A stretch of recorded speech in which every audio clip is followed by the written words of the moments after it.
For me, how I got into farming was very interesting.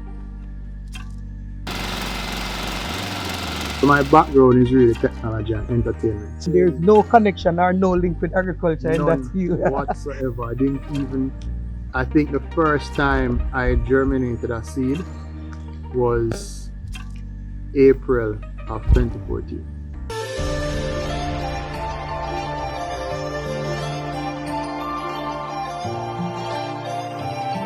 Welcome back to my channel. Today I'm very excited to have a very special guest with me, and I hope you'll stick around. I know you'll stick around so that you can benefit from the content that I'm here to share with you.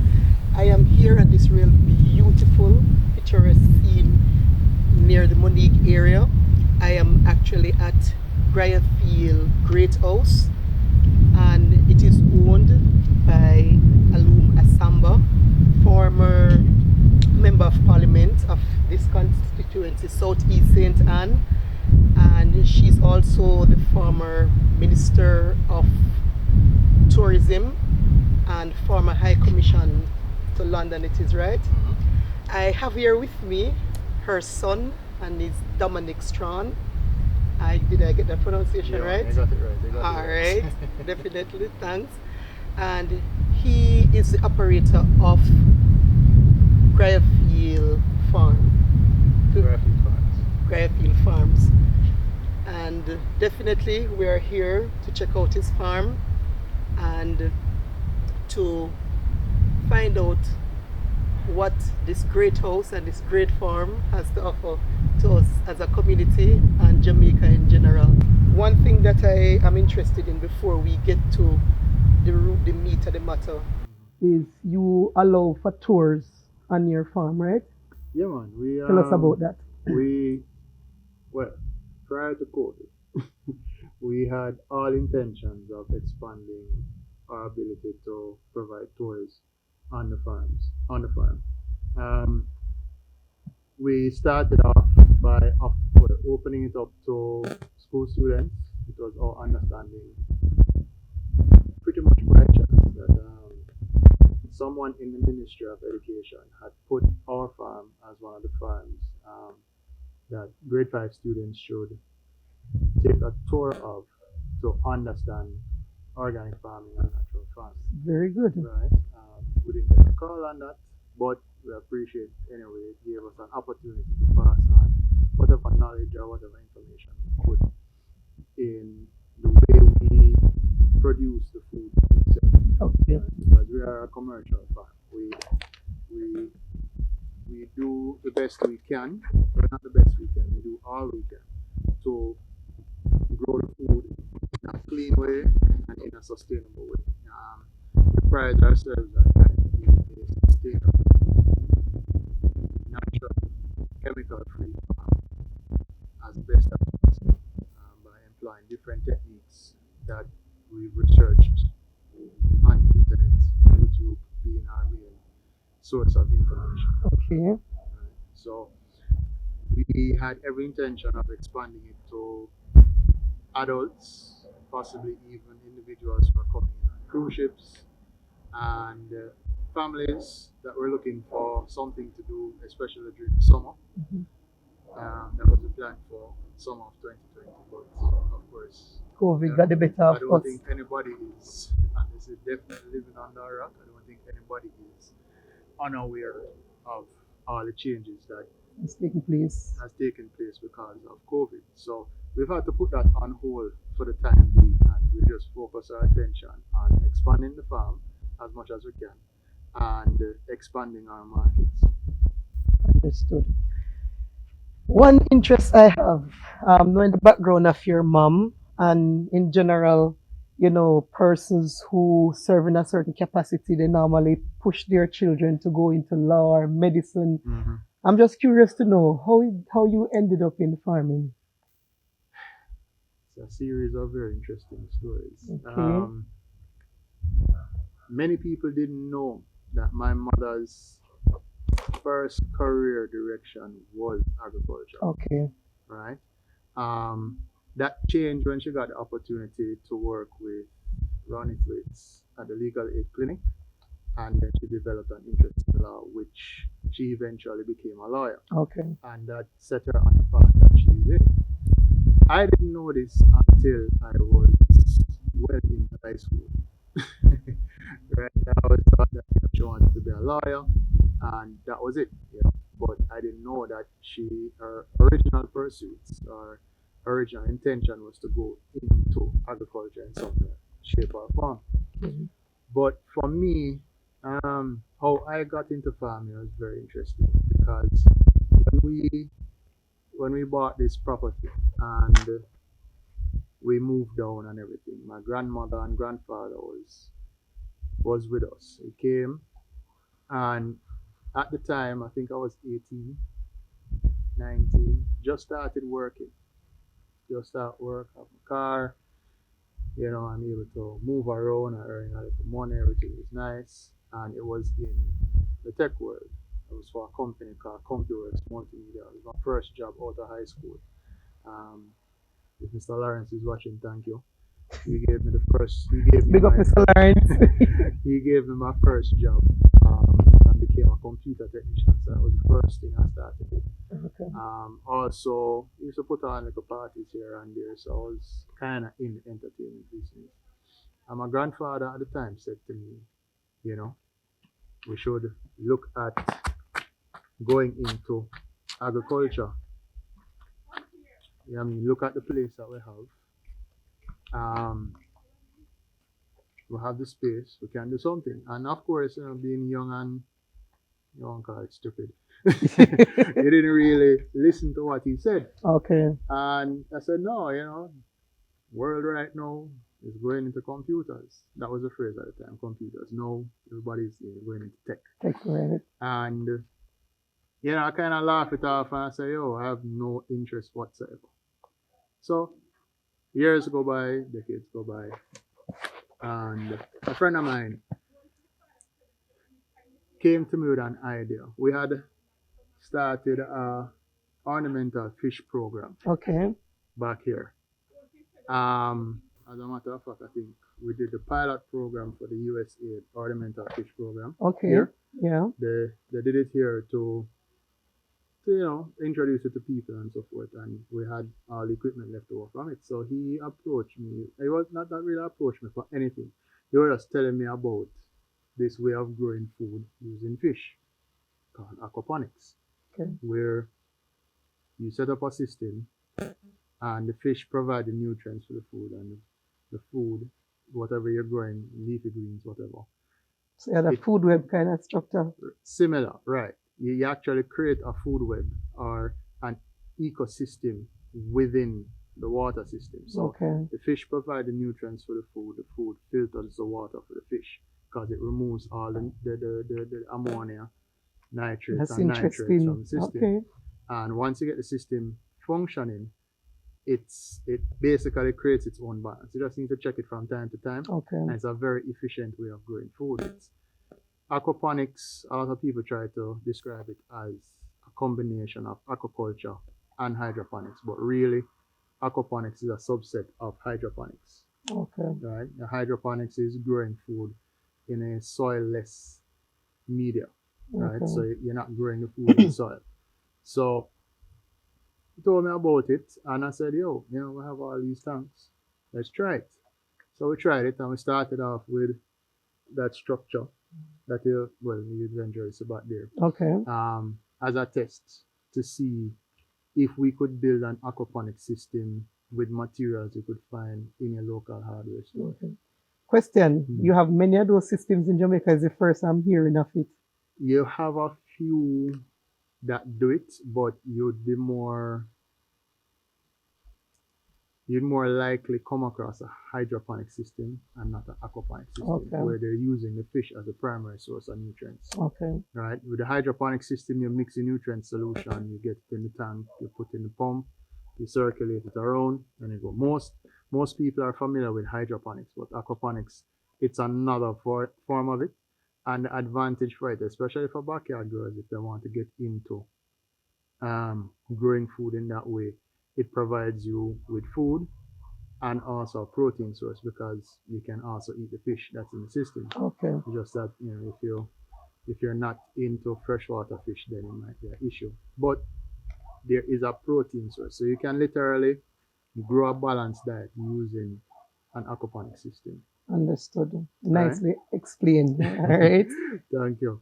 So we started. He and I kind of drifted apart, but um, I That's your first continued. move That was into agriculture. that was my first step into agriculture. And the truth of the matter is, I keep telling people that if you said to me that I would be a farmer in January 2014, I'd have laughed at the sky because it was never an option in my mind. But at the time, what I used to do before that, I had another company called Uru Multimedia where we did um, audio production, video production, graphic design, web design, and live events. We rent soundstage and light for events. Okay. So whether it's a party, a concert, a workshop, whatever.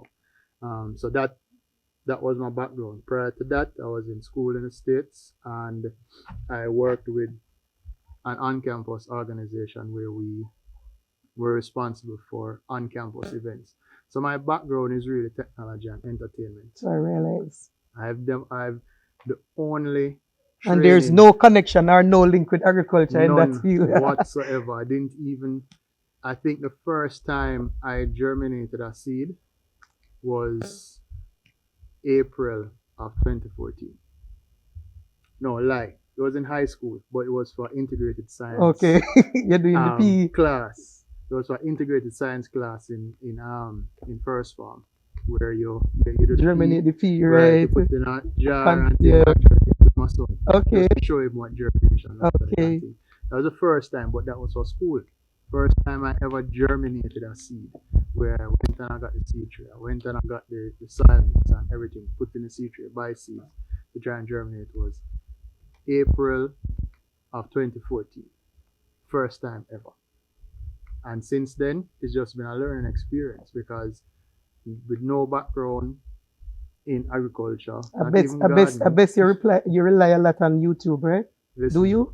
if the internet did not exist, none of this would be possible. Exactly, because it's the same with me. I grew up with my parents doing farming, but outside of that, it's not that I've been practicing. I've been a teacher for the past 26 years. So I've not been practicing farming really. So when I came across challenges in the farm and how to plant certain seeds, I definitely relied on reputable farmers on YouTube. So YouTube is my go-to person, along with our go-to platform, along with mature farmers in the area that I interact with.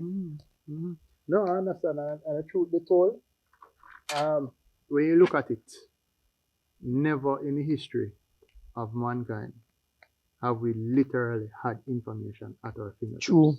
You understand? That is true. If there's a question you have, you can get that question answered. No, you're going to come across a lot of people who think they know what they're talking about. But you should be able to decipher whether what You have to be critical, be objective, yeah. But there is no short of information out there that can guide you on whatever you want to do. Whether it is agriculture or if you want to go into, I don't know, training dogs. It's true. You understand? It's true. There's information out there and you can use the internet to your advantage, and YouTube is my reference for almost everything.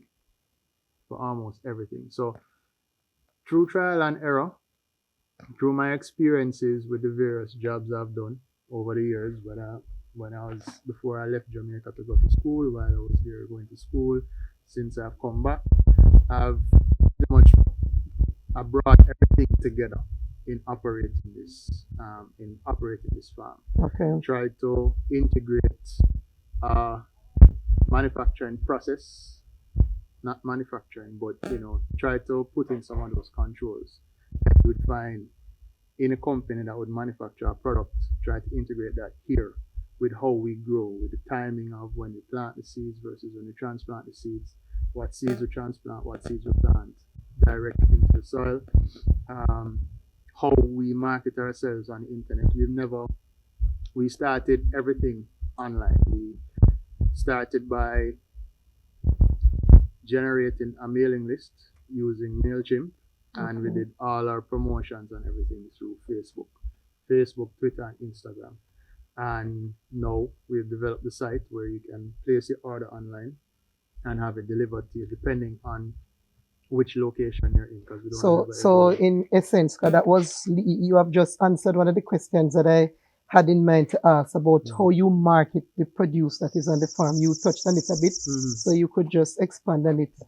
Well, everything is online. Everything is online. Facebook is our main. Facebook and Instagram is the main way we market everything that we sell. And all the produce are from in this location. Do you have other locations where? Well, this is a main farm. Yes. And then there are other farmers that I work with. Okay. So I have 3 other farmers that they grow chicken for me, right? Okay. Using the system that I require of them. Okay.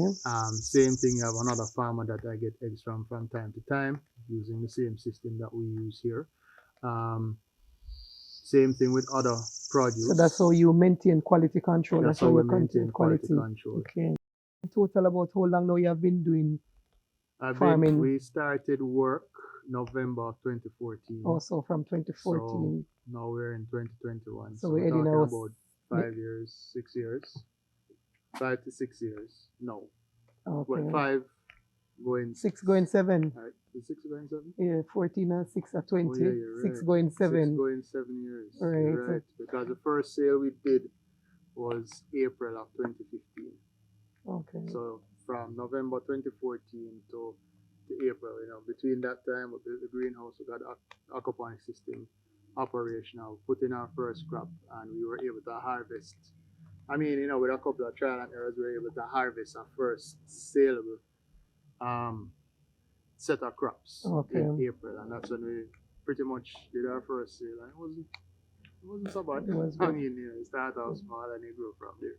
So, question, serious question, genuine question. Do you enjoy doing it? I love it. You love it? I love it. I mean, farming is one of the is one of the riskiest things. I agree. You can get involved. I agree. If it's a bumper crop, and if it's there to make money, you make it. And if it's a loss, it's a great loss. It's a loss, and when you lose, you lose. I totally subscribe to that. Yeah, when you lose, you lose. It's I would say it's even more. It's riskier than investing in equities. When you buy stocks or commodities. It's that the basic sum is always there. You might not get a dividend. You might not get something. Right, but the basic sum is there. But at with least this, your initial investment is may there. very well there unless the company goes under. But with farming, and with us, our system, the way we run the system, it has some built-in cushion because we continuously plant, transplant, harvest. So when the typical farmer would plow a piece of land, put in a crop, a single crop, and then wait for that to come in. And who knows? There's any variable nature can throw at you. Nature can decide, so we're going to throw a lot of rain at you. Nature can decide that we're not going to throw any rain at you at all. 2 extremes. Those are 2 extremes we have in the past. Last year, 2020, moved from drought. Total drought from months to flood. Totally agree. So that we can identify with too. They can send pests your way. That I had too. They can do a whole lot of things. So the way in which we farm, we try to move with nature as much as possible. And I'll explain that when we get around to the field, because one of the things that we did in the summer, kind of towards the tail end of the drought. I was expecting the rain to start in October because that's what happened in 2015. 2015 was my first full year as a farmer. Okay. And it was also the last time we had such a terrible drought. And in October of that year, we got, I don't know about anywhere else, but I know for here, we got pretty much all the rain for the year in October. Right? For real. A complete flood. And I was expecting that to happen. So when I looked at what was about to happen, I said, okay, let me redo the land, run the tiller, run the broad fork, and structure the So beds those in a are the different way. equipment you, Those the are equipment two. Those you are use two to. main earthworking equipments that we use. Okay. We can bring them out and show you. Okay.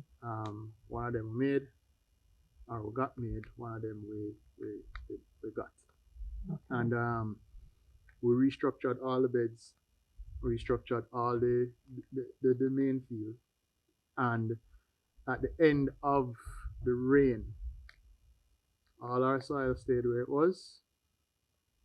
Water was absorbed into the ground, and the things kept on growing. That's very So good. the system, the way we farm allows us a little bit of leeway in terms of any extreme weather. Because even in the droughts, even in times of drought, with the irrigation system that we use, it can mitigate against it. Okay. Right. So I'll explain all of that to you. We'll go down. around there. All right. So I think basically we can go on the farm. I don't want you to tell me what you farm until we get on it. I guess we'll all get to see. Yeah, man. So we'll definitely move on to the farm now. I'm excited. Yeah, man. Come on. All right. All right. Yeah.